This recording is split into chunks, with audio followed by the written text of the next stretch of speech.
রাজধানী ঢাকা সহ দেশের বিভিন্ন জেলায় হঠাৎ করে বেড়েছে সর্দি, জ্বর, গলা ব্যথা ও কাশিতে আক্রান্ত রোগীর সংখ্যা। জুলাই মাসের প্রথম ১৪ দিনের তুলনায় পরের ১৪ দিনে ঢাকার সরকারি হাসপাতালগুলোতে বেড়েছে রোগী ভর্তির হার। ফলে সেবা দিতে গিয়ে অনেকটাই চাপে পড়েছে হাসপাতালগুলো।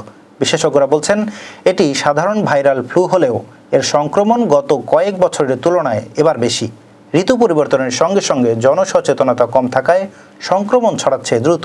হাসপাতালগুলোতে খোঁজ নিয়ে জানা গেছে, জ্বর নিয়ে আসা রোগীদের বেশিরভাগই করোনা, ডেঙ্গু, চিকুনগুনিয়া, টাইফয়েড কিংবা সাধারণ মৌসুমি ভাইরাসজনিত জ্বরে আক্রান্ত। উপসর্গগুলোর মধ্যে রয়েছে ৪ থেকে ৫ দিন স্থায়ী জ্বর, গলা ব্যথা, হালকা কাশি, মাথা ও শরীর ব্যথা, দুর্বলতা এবং কিছু ক্ষেত্রে হালকা শ্বাসকষ্ট। চিকিৎসকদের ভাষ্য, একজন সদস্য আক্রান্ত হওয়ার পর পরিবারের অন্য সদস্যরাও অল্প সময়ের মধ্যে জ্বরে আক্রান্ত হচ্ছেন।